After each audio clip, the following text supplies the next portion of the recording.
আগামীতে ক্ষমতায় নিয়ে যাবেন মাঝে কোনো জানি না, কিন্তু বাংলাদেশের জনগণ কোন দুর্নীতিবাজ, চাঁদাবাজ, দখলবাজ, খুনি ব্যক্তির ক্ষমতায় নিবে না। বাংলাদেশের জনগণ রক্ত দিয়েছে, জীবন দিয়েছে বাংলাদেশের চাঁদাবাজি করার জন্য নয়, খুন করার জন্য নয়, দেশকে দখল করার জন্য নয়, পুলিশ করার জন্য রক্ত দেয়, জীবন দেয় নাই। বাংলাদেশের মানুষ জীবন দিয়েছিল মানুষ মুক্তি পাবে, শান্তি পাবে।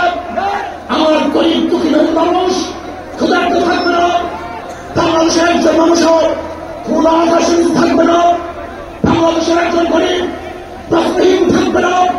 আমার বাংলাদেশের কোনো মানুষ খুন হবে না, খুন হবে না, বাংলাদেশের কোনো ব্যবসায়ীকে চালানো হবে না, বাংলাদেশের প্রত্যেক নাগরিক অধিকার বাস্তবায়ন হবে, তার শান্তিতে বসবাস করতে পারবে, নির্বিঘ্ন ঘুমাতে পারবে।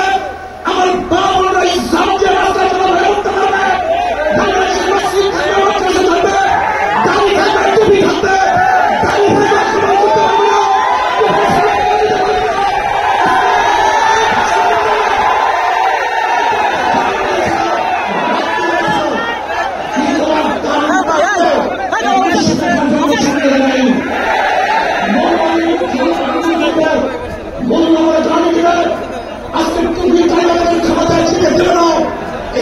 শোনার জন্য শক্ত দেয় নাই, এই দৃশ্য দেখার জন্য বুকের তাজা রক্ত জমিয়ে ঢেলে দিয়ে সাধারণ বরণ করে নাই।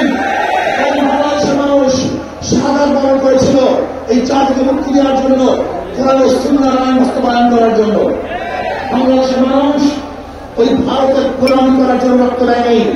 বাংলাদেশের মানুষ ভারত আমাদের দেশের প্রত্যেক নেতৃত্ব করবে, আমেরিকা আমাদের দেশের প্রত্যেক নেতৃত্ব করবে। এর জন্য বাংলাদেশের মানুষ জীবন দেয়, রক্ত দেয়নি। বাংলাদেশের মানুষ সাধারণ, তারা নিজেরা আইন প্রণয়ন করবে, নিজেরা সংসদ পরিচালনা করবে, তারা নিজেদের পা দাঁড়াবে, বাংলাদেশের মানুষ জীবন দিতে পারে, কিন্তু তার গোলামি করতে পারে না। ওই ইসরায়েল ইরানের আক্রমণটা করেছিল, মুহূর্তের মধ্যে নিশ্চয় করে দিবে, কিন্তু আক্রমণ করা ফেলে গেছে। ইরানের গুহার থেকে তুফান থেকে বম মিসাইল চলে আসছে, আমেরিকা এবং ইসরায়েল যেরকম অনুভব করতে পারে নাই। বাংলাদেশের বুকে যদি একটা বাক্স না হয়, বাংলাদেশের ঘরের থেকে এমন মিসাইল বের হবে, এমন বোমা বের হবে।